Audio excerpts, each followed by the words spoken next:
Vamos estar... eu queria convidar os irmãos aqui agora a abrir as suas Bíblias no livro de Jonas, no capítulo 3, a partir do versículo 10. Jonas, a partir do versículo 1 até o versículo 10. Jonas, capítulo 3, a partir do versículo 1 até o versículo 10.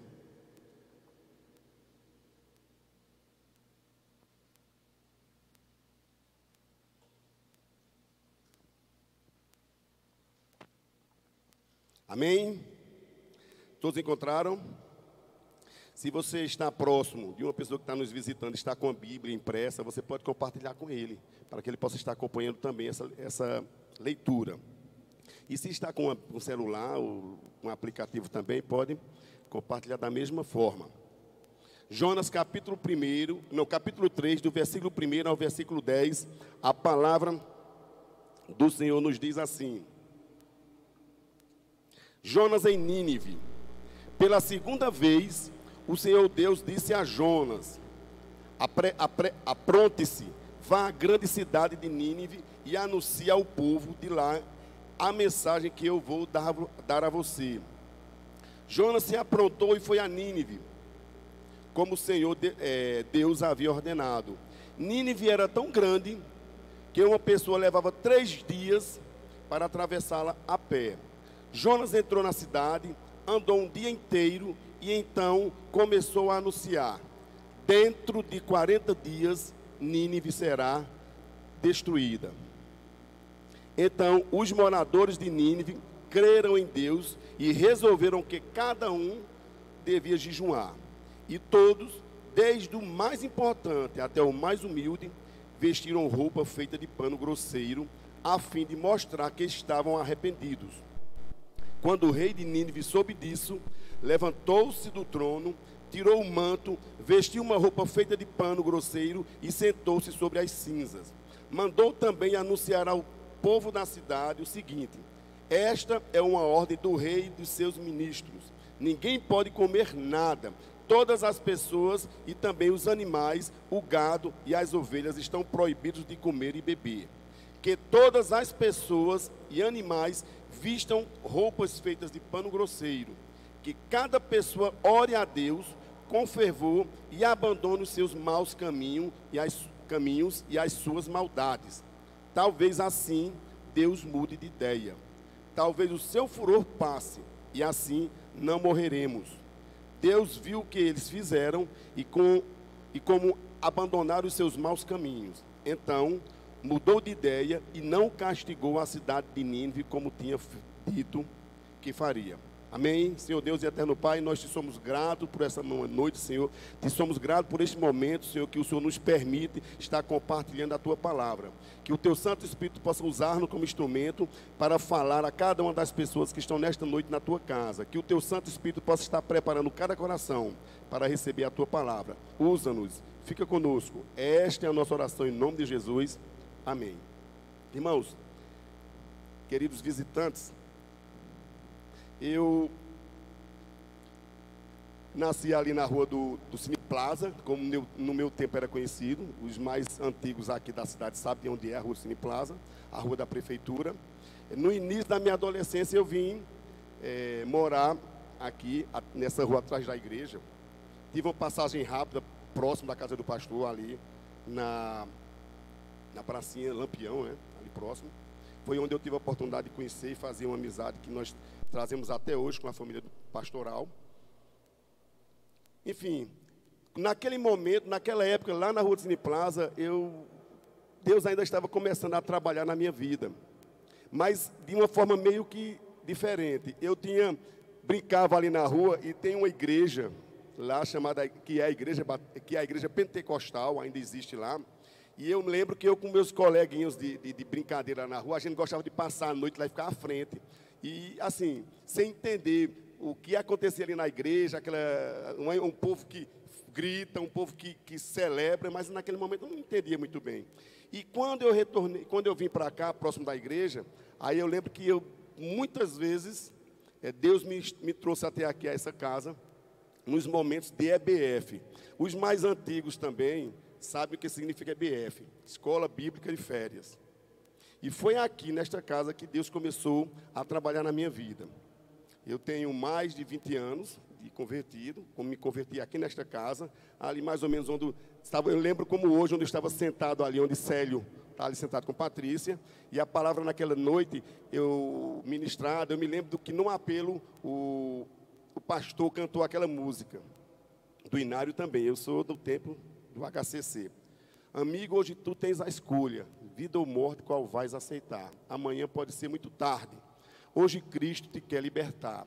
E esse momento ficou gravado na minha vida. Foi o momento da minha decisão, da minha conversão. Mas nos momentos de EBF, que Deus já trabalhava aqui no início da minha adolescência aqui, uma das histórias que eu mais ouvi, que mais foi trabalhado pela equipe aqui que recebia, na Escola Bíblica de Férias, foi a história de Jonas. Mas naquele momento, eu lembro que o que mais me chamava a atenção, sem observar outros detalhes que Deus queria falar também, que naquele momento eu não entendia, era o momento onde Jonas era jogado ao mar e era engolido pela baleia. Aquilo para mim era impressionante. E era simplesmente o que eu absorvia daquela passagem, dessa passagem que nós lemos hoje. Como um homem pode ser jogado ao mar e ser engolido por uma baleia, passar 3 dias ali no ventre da baleia e não morrer? Então, eu lembro que isso, assim, passou pela minha adolescência e depois de muitos anos já convertido aqui na igreja, eu comecei a ler o livro do profeta Jonas de forma mais detalhada, mais aprofundada. E é interessante o quanto de ensino podemos reter, podemos absorver de apenas 4 capítulos desse livro de Jonas. Cada capítulo com poucos versículos. Estava conversando com o Luiz Henrique, meu filho, ele dizia: pai, o livro de Jonas eu li rapidamente em um dia.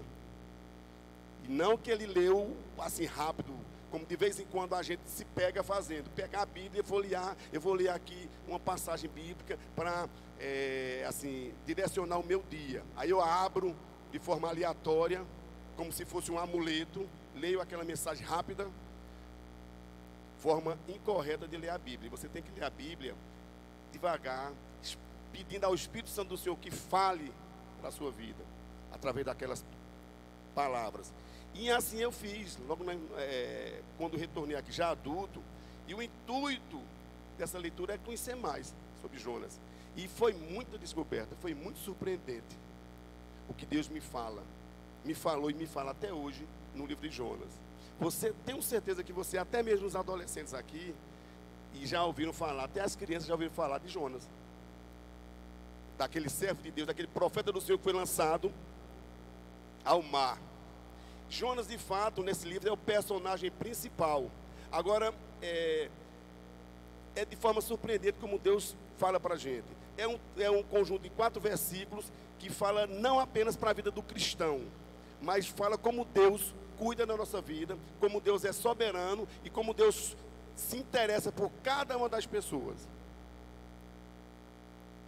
Então, se você ainda não passou por essa experiência com Deus, se você ainda não passou, não se permitiu ser transformado por Deus, se você ainda não se permitiu experimentar de Deus, eu convido você a ler o livro de Jonas. É óbvio que eu convido você a ler toda a Bíblia. Que em cada livro da Bíblia, Deus tem uma mensagem para a sua vida.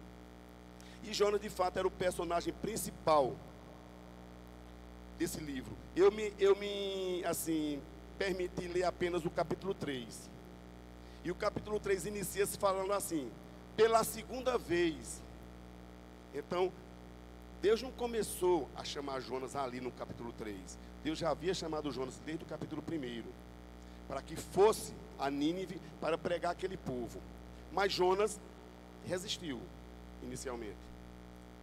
Jonas era, para quem não conhece, Jonas não era apenas o homem que foi lançado ao mar e foi engolido pela baleia. Jonas era um profeta. Era um dos 5 profetas menores. Jonas, ele profetizou a restauração das fronteiras do reino de Israel, durante o reinado de Jeroboão II. São informações históricas que é importante a gente falar, para não vocês pensarem que Jonas apenas surgiu naquele momento da história. Jonas já servia ao Senhor, Jonas era um profeta já. Jonas talvez foi contemporâneo pela idade, pela data do profeta Eliseu. Jonas foi contemporâneo de outros profetas também.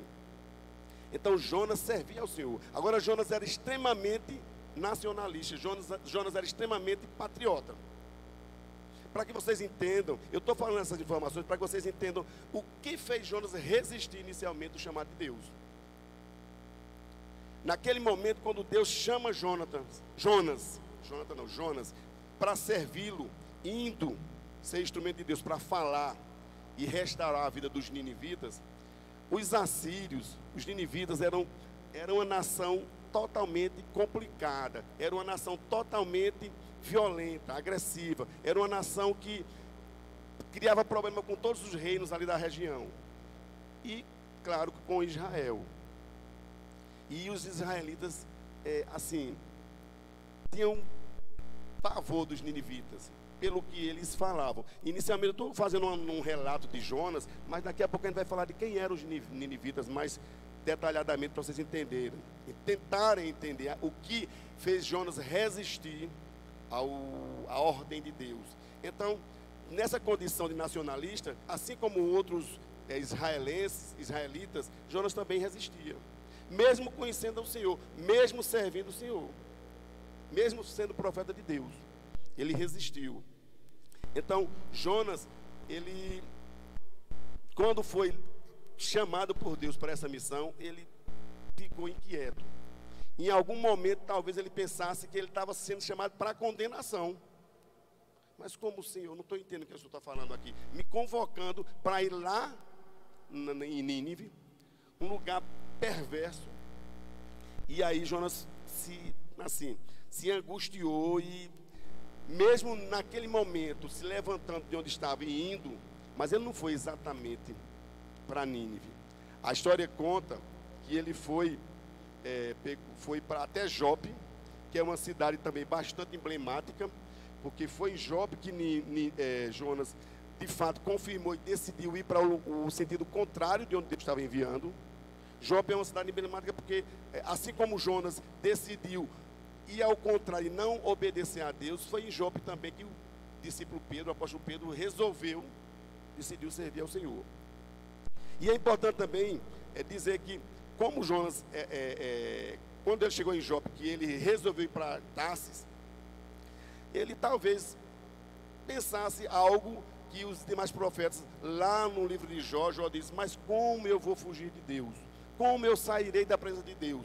Se eu for para um lado, Deus está. Se eu for para o outro, Deus está também. Se eu estiver em cima, Deus lá está. Se estiver embaixo, Deus lá está também. Então não tem como fugir da presença do Senhor. Mas Jonas naquele momento estava fugindo da presença do Senhor. E muitas vezes nós, no nosso dia a dia, nas nossas atitudes, tentamos fugir da presença do Senhor. Tentamos resistir àquilo que o Senhor tem falado ao nosso coração. E olhe que Deus fala o tempo todo. O Espírito do Senhor tem falado para cada um de nós. Mas nós temos muitas vezes resistido, temos contrariado aquilo que Deus tem colocado na minha vida.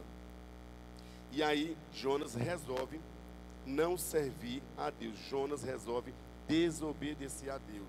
E essa palavra de hoje que nós lemos nesses versículos, ele fala também, além de falar, tem muitas aplicações. Fala sobre a soberania de Deus, fala sobre obediência, fala sobre arrependimento, fala sobre perdão, fala sobre salvação. É uma palavra que termina alcançando todos nós. Então, Jonas, ele decidiu fugir da presença do Senhor. Mas Jonas, ele não estava entendendo qual era o propósito de Deus, não apenas na vida dos ninivitas. Jonas não estava entendendo qual era o propósito de Deus, inclusive na sua vida. Deus estava tentando cuidar, estava tentando restaurar, estava tentando ensinar uma lição que Jonas ainda não tinha aprendido. Qual era a lição? Era a lição que Deus, na sua história, apesar de escolher os hebreus, o povo judeu, os judeus, Deus não veio apenas para os judeus. Deus veio também para os gentios. E era algo que Jonas precisava ser trabalhado, era algo que Jonas precisava entender. Que a restauração que Deus queria, que Deus quer, porque Deus é o Deus de ontem, de hoje e será eternamente, não quer apenas do judeu, Deus também quer dos gentios. E a Bíblia nos deixa muito claro, nós somos chamados para pregar em Jerusalém, inicialmente, em Samaria, na Judéia e até os confins da terra. Então, quando ele sai dessa fronteira de Israel, dos judeus, ele está dizendo muito claro para a gente que todos são alvo do interesse de Deus. Todos são alvos do amor de Deus. Do amor de Deus. Você não está aqui hoje por acaso. Você não veio aqui apenas para ocupar o tempo do domingo à noite. Tenho certeza que muitas coisas aconteceram na sua vida, assim, argumentando e tentando lhe convencer a ficar em casa hoje para descansar. Amanhã inicia-se todo o trabalho de novo. Então, o cansaço, assim, muitas coisas com certeza tentaram fazer com que você estivesse em casa. Mas você está aqui conosco, você está aqui cultuando, prestando culto, celebrando a Deus. E você está aqui também, porque eu tenho certeza que não por mim, mas a mensagem do Senhor vai chegar na sua vida. O Espírito Santo de Deus vai falar para vocês, como tem falado.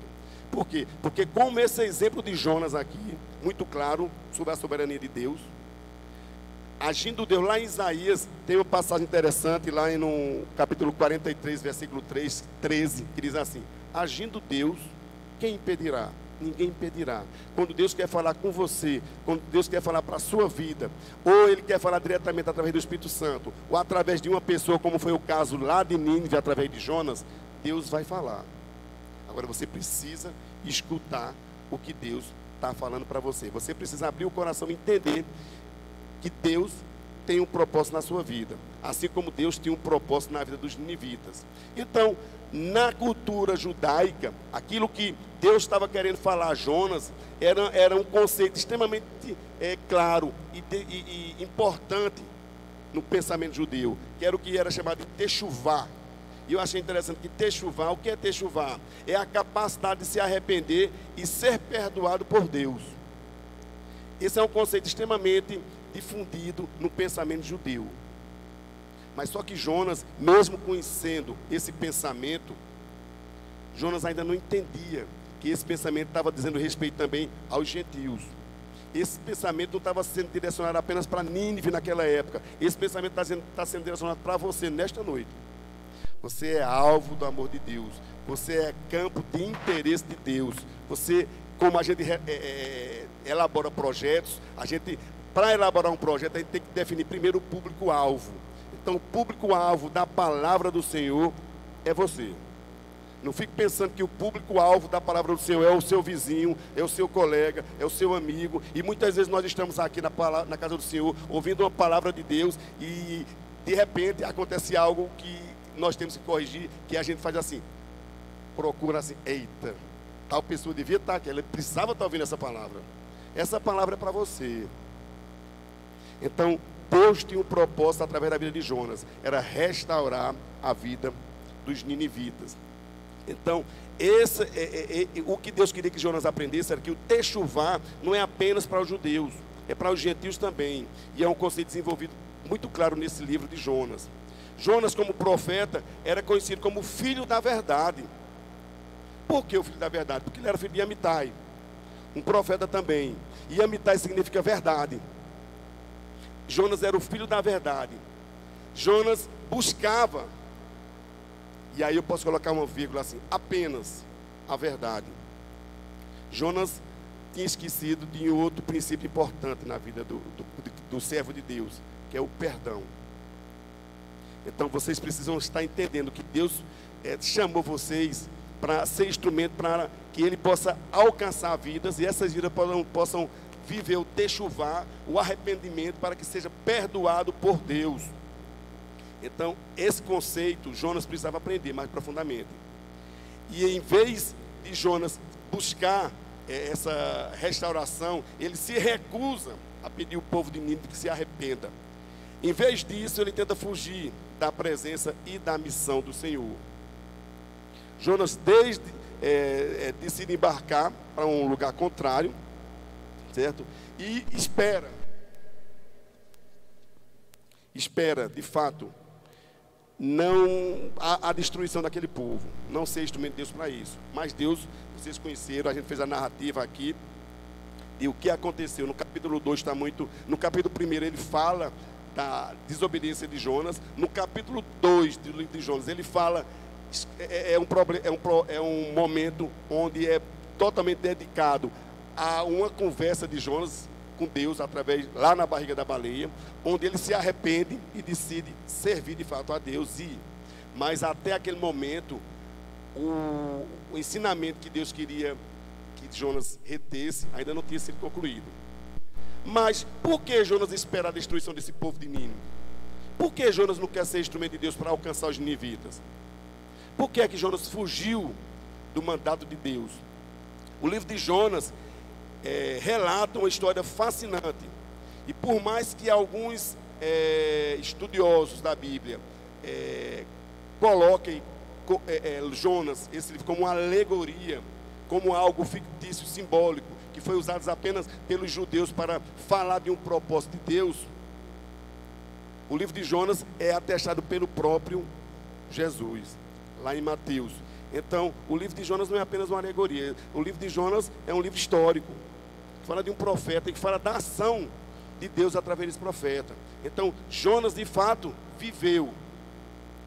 Mas só que naquele momento da história de Israel, aquela ordem que Deus estava mandando Jonas cumprir, era algo que angustiava, porque o cenário daquele momento era complicado. O cenário...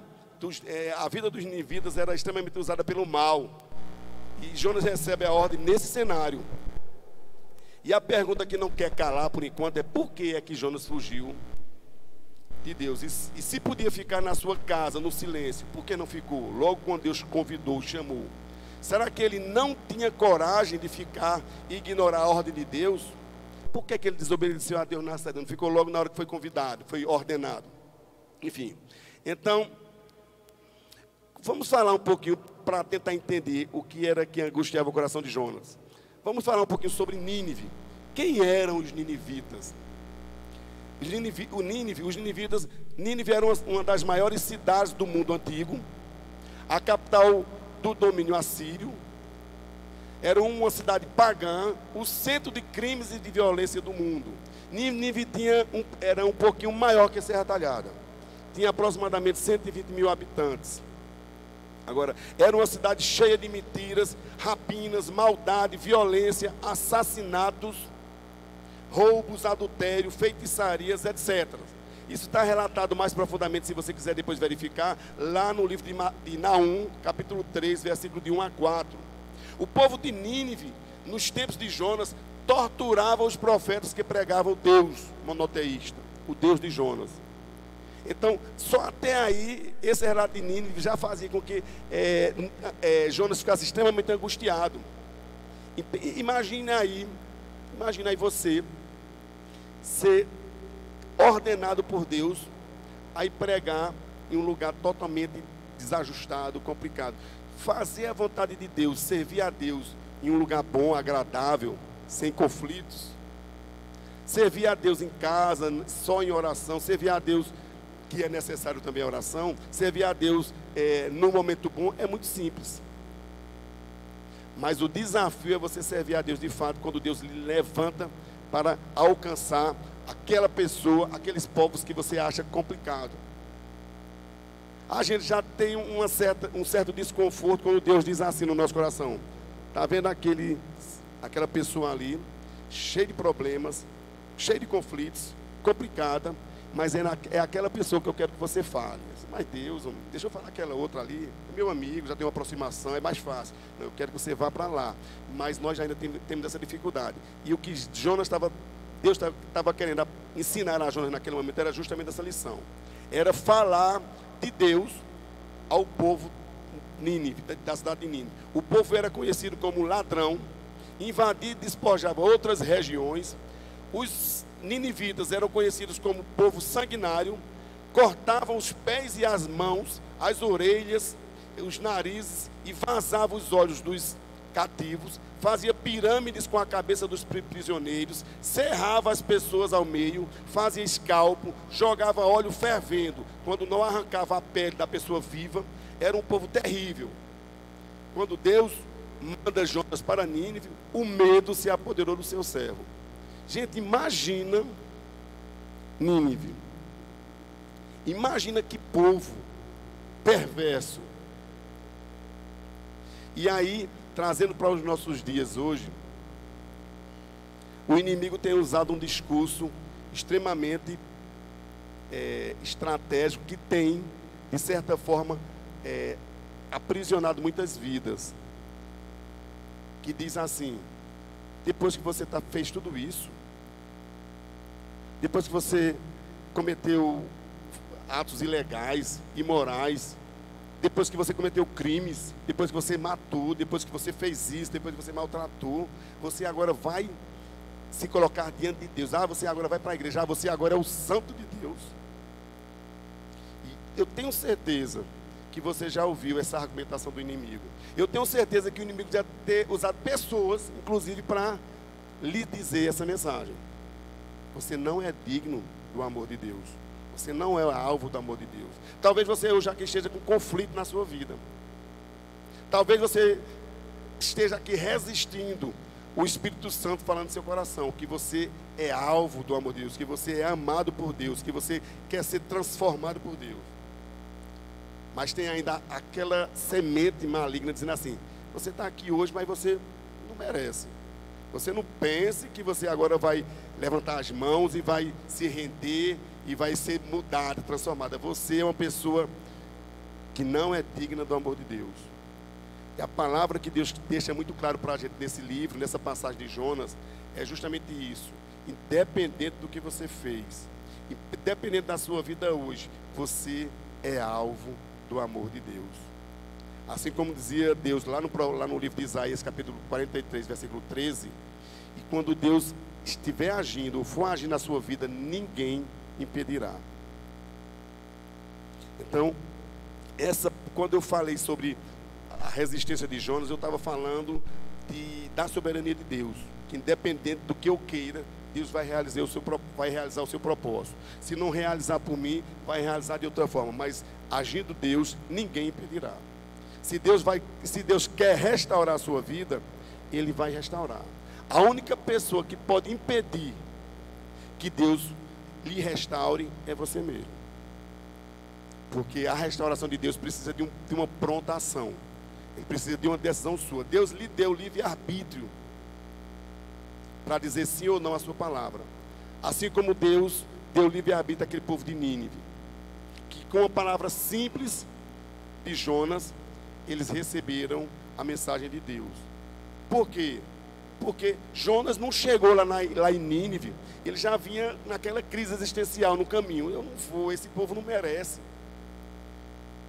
Ele já vinha, tá bom, Deus, foi engolido pela baleia. Disse: não, mas Senhor, fiz aquela oração de arrependimento, e aí Deus mandou que aquele grande peixe vomitasse Jonas lá na costa da Síria. Jonas continua a sua caminhada, mas ele ainda vinha naquele conflito. Mas como eu vou falar para esse povo? Então, Deus é um Deus que realiza. Deus é um Deus que vai fazer. E essa passagem de Nínive deixa muito claro uma verdade bíblica na sua vida. Deus está interessado por você. Independente do que aconteceu até aqui na sua vida, Deus está interessado por você. E a única pessoa que pode resistir aos cuidados, ao amor de Deus, é você mesmo.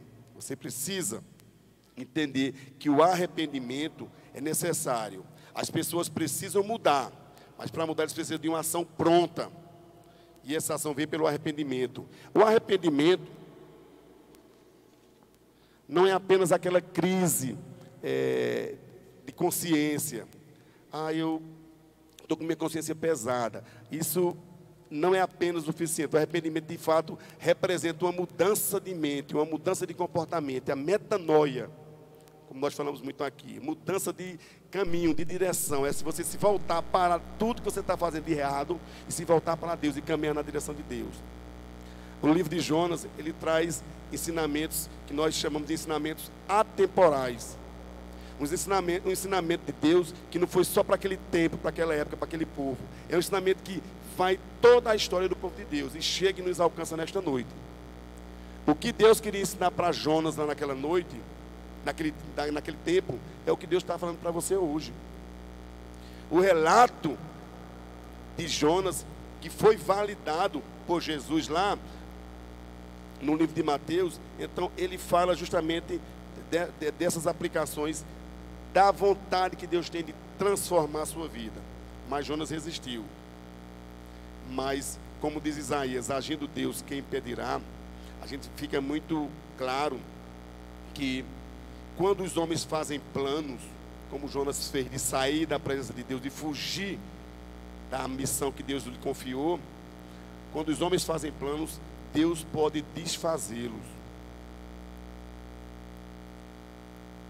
Não adianta eu planejar a minha vida.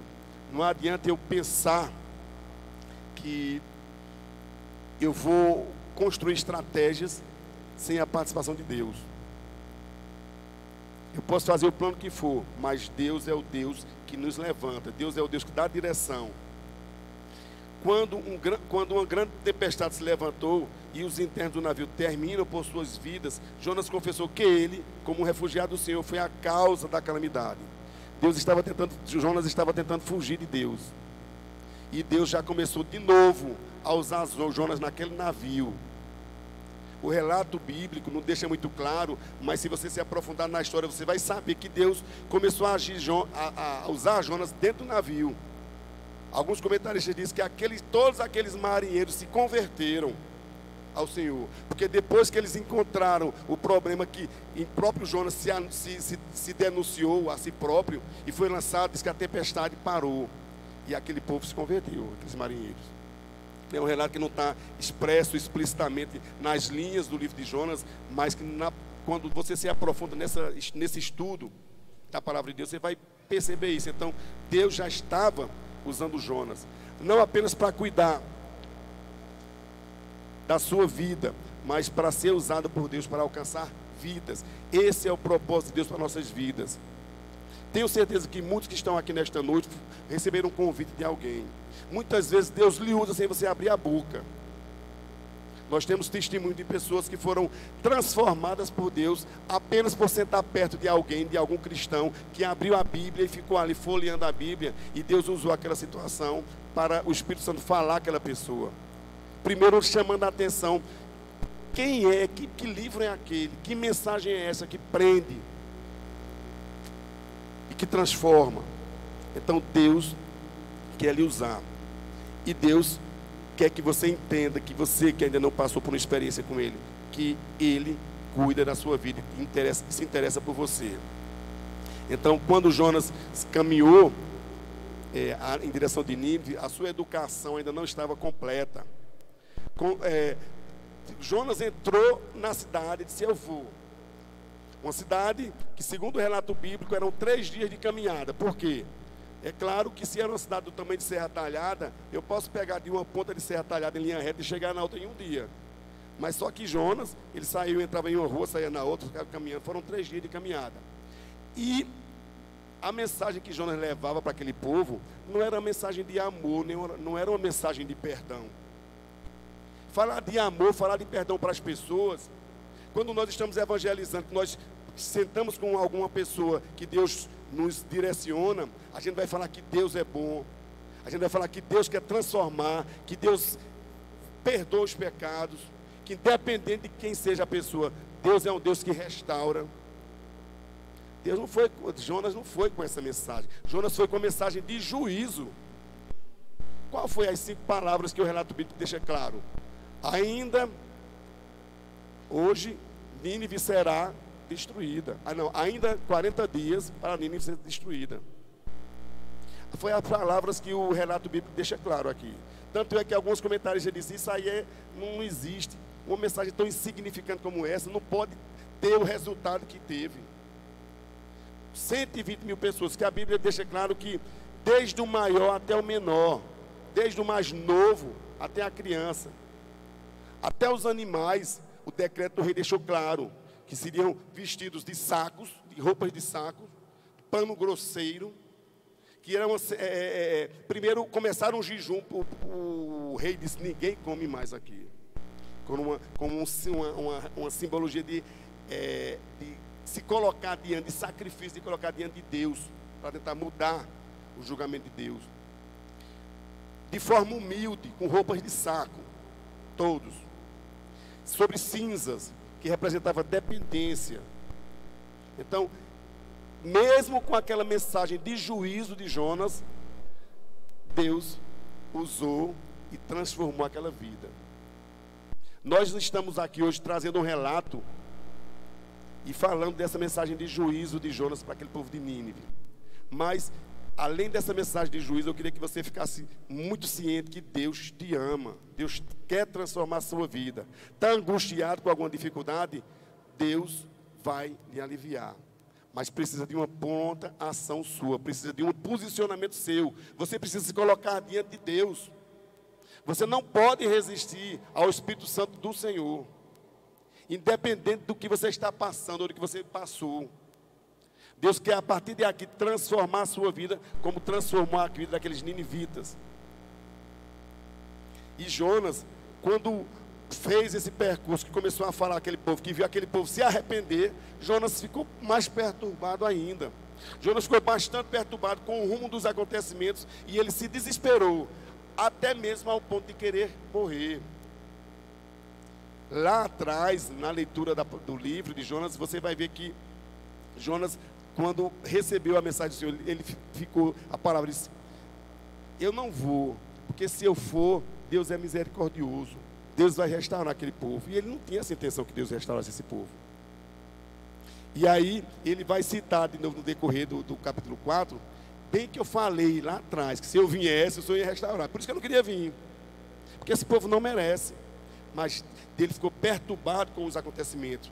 Resolutamente, ele permaneceu no topo de uma colina, nas proximidades, observando atentamente a cidade, na esperança de que o Senhor ainda a destruísse. Ele ainda não acreditava, ele disse, não é possível. Depois de percorrer a cidade, sentou lá no topo da colina e ficou lá na expectativa. Não, isso não pode acontecer. Como ele se sentou sobre o sol escaldante, Deus fez uma videira como sombra para crescer acima da sua cabeça para seu refresco. E diz que o profeta ficou feliz. Aí você diz, mas Jonas, com o coração ainda assim, resistente, angustiado com aquilo que estava percebendo que estava acontecendo, e Deus faz, mas é porque Deus, através daquela macieira, ou daquela videira, ou daquela aboboreira, dependendo da observação da teologia, que isso é um plano secundário. Qual era a árvore que Deus criou ali, como era secundário também, qual era o peixe, foi uma baleia, foi um tubarão-baleia, foi um monstro marinho, e são informações secundárias, que o que interessa de fato para a gente nesse relato aqui, é o que Deus estava fazendo, certo? Então Deus criou, brotou essa árvore que cobriu Jonas, e no dia seguinte, porém, o Senhor enviou um verme para feriar a vinha de Jonas. Com o sol escaldante a bater na cabeça, o homem de Deus novamente caiu em um estado de depressão abjeta. Ele ficou ali extremamente perturbado de novo. Mas por quê? Porque Deus precisava completar a educação de Jonas. Assim como Deus estava trabalhando na restauração dos ninivitas. E aí o interessante é que quando acontece isso, quando o Jonas fica angustiado porque a videira foi destruída, tem uma passagem bem interessante, que aí Deus faz um tratamento de Jonas. Lá no capítulo 4, do versículo 9 ao versículo 11, veja o que é que Deus diz. Mas Deus disse a Jonas: você tem alguma razão para estar tão furioso por causa dessa planta? Respondeu ele: sim, tenho. E estou furioso a ponto de querer morrer. Mas o Senhor lhe disse: você tem pena dessa planta? embora não a tenha poldado, nem a tenha feito crescer, ela nasceu numa noite e na outra noite morreu. Você tem pena dessa planta, você não fez nada por ela e você está com pena dela. Contudo, Nínive tem mais de 120 mil pessoas que não sabem nem distinguir a mão direita da mão esquerda, além de muitos rebanhos, e não deveria eu ter pena dessa grande cidade? Muitas vezes nós estamos pensando em coisas pequenas. Muitas vezes nós estamos valorizando algo secundário na nossa vida, enquanto Deus quer fazer uma obra extremamente grande, que é alcançar pessoas. E isso vale também para aquelas pessoas que ainda não passaram por uma experiência com Deus. Deus quer fazer coisas grandes. Deus precisa que você se volte para Ele, que você experimente dEle. E queria, para concluir, deixar algumas lições. A primeira lição, atemporal, que não foi apenas para aquele momento, é para a minha vida hoje, para a sua vida hoje, para as pessoas que estão nos assistindo nesta noite, é que a soberania do Senhor, é falar sobre a soberania do Senhor, a primeira lição. Deus é soberano. O livro de Jonas demonstra que Deus é todo poderoso, que Ele emprega a sua criação para realizar o seu plano, que Ele usa da forma que Ele quer, cada um de nós, que Ele usa ferramentas tecnológicas como a internet hoje, como o canal do YouTube, para alcançar você que está em casa, que Ele usa vários instrumentos para falar a sua vida. Tenho certeza que você tem sido alcançado por Deus em mensagens poderosas de diversas formas, através de um canto, de um hino, através de uma música, através de uma leitura bíblica, através da oração, através de um programa de televisão, através de um culto, hoje com transmissão online, que é uma realidade em nossa igreja hoje, na vida das igrejas, com certeza. Então Deus é soberano. O Senhor controla os elementos, controla tudo. Nessa passagem de Jonas, fica muito claro que Deus produziu tempestades, que Deus cuidou de animais para Jonas. Deus organizou tudo, Deus controlou o clima, Deus fez tudo. Ele preparou o mar, uma criatura, preparou a terra, fez brotar uma videira, criou outras condições para que o seu projeto, o seu objetivo fosse concluído. Então, nós precisamos entender que Deus é soberano.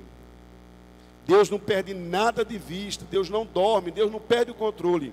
Não é apenas do tempo não, nem é apenas do clima não. Deus não nos perde de vista. Deus não perde de vista a sua vida. Deus está olhando para cada um de vocês nessa noite. Deus sabe da sua dificuldade, Deus sabe da sua angústia. Deus sabe da sua vontade de passar por uma experiência com Ele. E Ele está usando de todas as formas. Deus está movendo, uma expressão que nós usamos muito, movendo terra e céus para alcançar você, para chamar a sua atenção, para fazer com que você entenda que você é interesse de Deus, que Deus te ama, Deus quer cuidar da sua vida. Deus é todo poderoso. É a primeira lição que fica para a gente nesta noite. Segunda lição é que o interesse de Deus está para todas as pessoas. Deus se interessa por você. Deus se interessa por cada um dos que estão aqui nessa noite. Deus tem planos para a sua vida. Este documento inspirado revela o interesse internacional de Deus. Porque eu deixei até em negrito essa expressão. Porque, como Jonas, nosso exemplo hoje aqui, era extremamente nacionalista, patriota, muitas vezes a gente é muito bairrista. Muitas vezes a gente é muito voltado para o nosso próprio umbigo. Muitas vezes a gente não consegue enxergar o outro. Muitas vezes a gente não consegue ver que Deus quer nos levar para outros lugares. Que Deus quer alcançar outras pessoas fora da minha linha de convivência, do meu meio de convivência ali. Deus é um Deus que não veio apenas para os judeus. Deus é um Deus que não veio apenas para Israel. Deus veio para todos os lugares do mundo. Então, você precisa entender que Deus é um Deus que se preocupa com você. Embora o Senhor estivesse trabalhando, principalmente através da nação hebraica, como instrumento para o envio da semente prometida, Deus também queria alcançar outras nações. No entanto, lá em Atos capítulo 10, fala de duas coisas importantes: compaixão e misericórdia. Não tem como Deus usar a sua igreja, não tem como Deus usar as pessoas, não tem como Deus usar você, se você não tiver compaixão e misericórdia, se você não amar as vidas. Tanto é que quando nós desafiamos você a servir ao Senhor, a gente desafia a servir com alegria, a servir não por tristeza ou necessidade, a servir com compaixão. É porque é esse amor ágape de Deus que nos alcançou um dia. É esse amor ágape de Deus que é incondicional. É esse amor ágape de Deus que age na minha vida, independente dos meus méritos, das minhas qualidades. Que age a partir da minha vida, inclusive a partir dos meus defeitos. Então, é esse Deus que se interessa por você. No entanto, a sua compaixão por todos os povos da terra foi abundantemente manifestada nesse livro de Jonas. E o envio do missionário Jonas a esses gentios ninivitas foi uma clara demonstração disso. Fica um ensinamento muito forte aqui. Com essas palavras de Jonas, nós aprendemos também que, apesar do tamanho da crueldade dos ninivitas, foram perdoados pelo Deus, por estes terem se arrependido dos seus males. Apesar de quem você é, apesar do que você fez, apesar do que você faz, Deus quer lhe perdoar. Deus quer transformar a sua vida. Não pense que nada nem ninguém pode ser obstáculo para a ação de Deus na sua vida. Se algo lhe angustia, se você está passando por alguma dificuldade que acha difícil, que acha extremamente grande, um problema extremamente grande, aí tem aquela palavra que nós, de domínio público, nós falamos sempre. Não diga para Deus que você tem um grande problema. Diga para o problema que você tem um grande Deus. Deus é maior do que todas as coisas, que Ele se interessa por você. Apesar daqueles ninivitas serem perversos, apesar de você, se você está em uma vida que desagrada a Deus, Deus quer lhe alcançar, Deus quer lhe transformar, Deus quer lhes perdoar. Essa narrativa ilustra, e a próxima lição é que Deus está no controle. Essa narrativa ilustra uma verdade tão frequente sugerida no Antigo Testamento. O Senhor, não o homem, está no controle do destino das nações. Quem está no controle da sua vida é Deus. Quem está no controle da sua vida não são homens. Não são o que as pessoas acham que você é. É o que Deus lhe conhece, sabe que você é.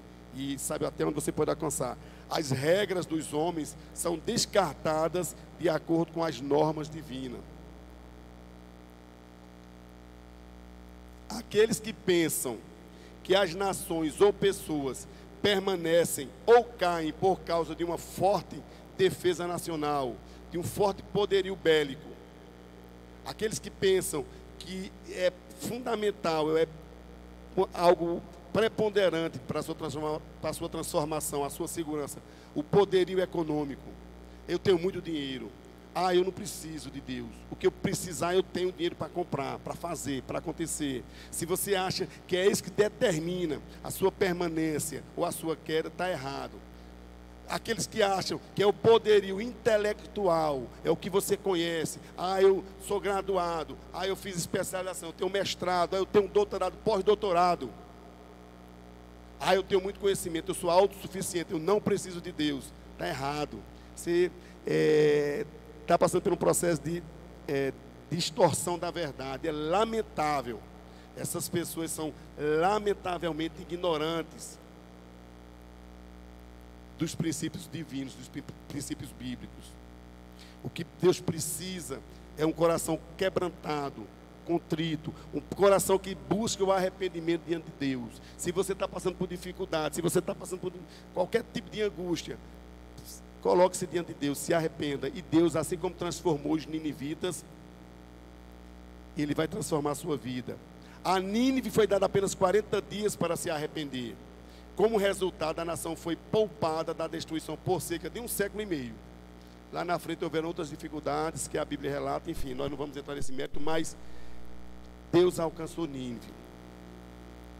Uma outra lição importante é que a humanidade é responsável perante Deus. O que isso quer dizer? Quer dizer que Deus é um Deus que transforma, soberano, todo-poderoso, mas que precisa de uma pronta ação sua. Essa poderosa verdade está em conflito direto com a teoria moderna que diz que as pessoas não precisam de Deus. As mensagens subliminares através das propagandas aí, através do mundo secular, é que você não precisa de Deus, que você é autossuficiente, que você pode tudo. E um exemplo que os ninivitas deixam para a gente, deixa para você, é que humilhai-vos e convertei-vos, e Deus vai lhe transformar. Os ninivitas se humilharam diante de Deus. Não é humilhação no sentido pejorativo da palavra, não. É se colocar no sentido de humildade diante de Deus. É vestir-se com sacos, com roupas de saco, com panos grosseiros, para demonstrar. Isso aconteceu com Davi lá atrás, aconteceu com os ninivitas, até o rei se vestiu de roupas de saco. Diz que, e decretou a nação inteira, que todos receberam essa palavra. Então nós precisamos entender que Deus é um Deus que cuida de nós, mas nós precisamos nos colocar em sentido de humildade diante de Deus. Outra lição é que as pessoas podem mudar. Cada um de nós aqui, cada um dos que estão aqui, pode mudar. A minha vida está errada, eu não estou legal, eu percebo que eu estou dando um direcionamento errado para a minha vida. Você pode mudar. Você pode mudar. Mas como a lição anterior diz, você precisa se responsabilizar com essa mudança. Tomar uma atitude, sair. Deus é um Deus que nos proporcionou o livre-arbítrio. A decisão está aqui, eu estou aqui. Deus nunca, mas Deus se afastou de mim. Deus nunca se afasta de nenhum de nós. Ele está o tempo todo de braços abertos. Quem se afasta de Deus, se aproxima, se afasta, sou eu. Deus não muda. Eu é que tenho passado por dificuldades, por crises existenciais. Vez por outra eu estou buscando a Deus. Quando as coisas parecem clarear, melhorar, a tempestade passou, aí eu esqueço de Deus, continuo a minha vida. Aí daqui a pouco começa de novo o mar revolto, as tempestades na minha vida, eu paro de novo, se aproximo de Deus, e eu fico, mas Deus não recua 1 centímetro. O tempo todo está de braços abertos esperando cada um de nós. E essa é uma mensagem, que você pode se aproximar de Deus, você pode mudar. Esse registro revela o poder inerente à palavra de Deus, quando essa entra em contato com o coração do homem. Embora a mensagem de Jonas tenha sido muito breve, ela produziu um efeito extremamente positivo, um efeito desejado. E é esse efeito que essa mensagem que Jonas fez aqui na cidade de Nínive, é essa mensagem que Deus está dizendo para você hoje. É uma mensagem breve. Ainda 40 dias Nínive será destruída.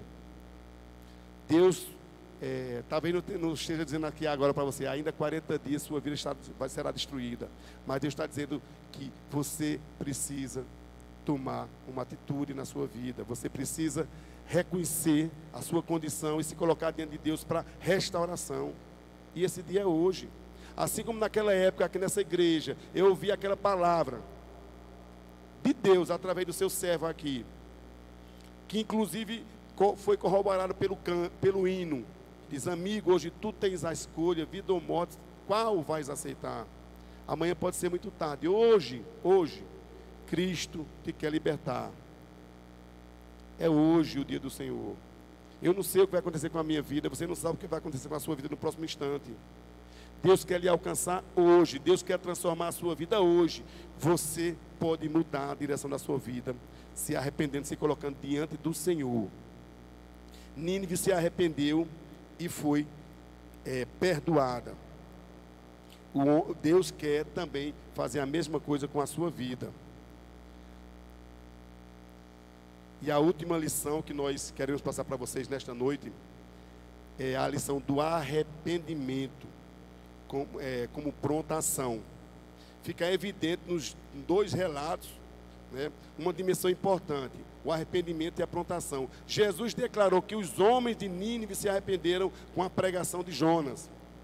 Lá em Mateus capítulo 12, versículo 41. O próprio livro de Jonas nos informa que Deus viu as suas obras, o povo de Nínive, e que se converteram do seu mau caminho. Capítulo 3, versículo 10. Assim, o arrependimento não é, como alguns alegam, uma mera tristeza pelo pecado. Pelo contrário, ele requer uma ação, que é um afastamento da má conduta. É voltar-se para Deus e Deus vai perdoar. Essa passagem revela, irmãos, que o arrependimento é uma ação efetiva. Arrependei-vos, pois, e se convertei-vos dos seus maus caminhos. Deus quer alcançar a sua vida. Deus quer transformar a sua vida. Deus quer restaurar a sua vida, como restaurou a vida de Jonas, como restaurou a vida dos ninivitas. Deus quer restaurar a sua vida.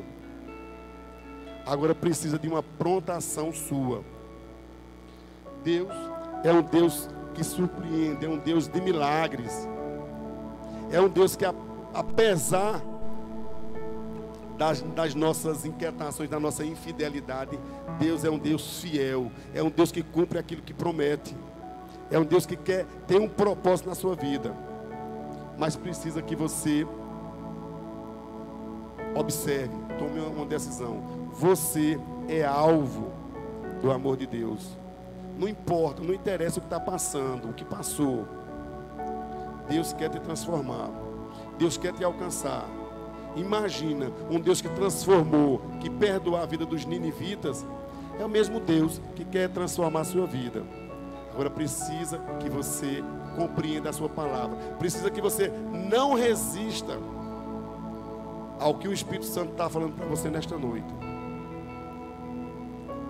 Arrependei-vos e Deus transformará a sua vida. Nós vamos estar adorando ao Senhor. E durante o momento da adoração, aquelas pessoas que sentirem o desejo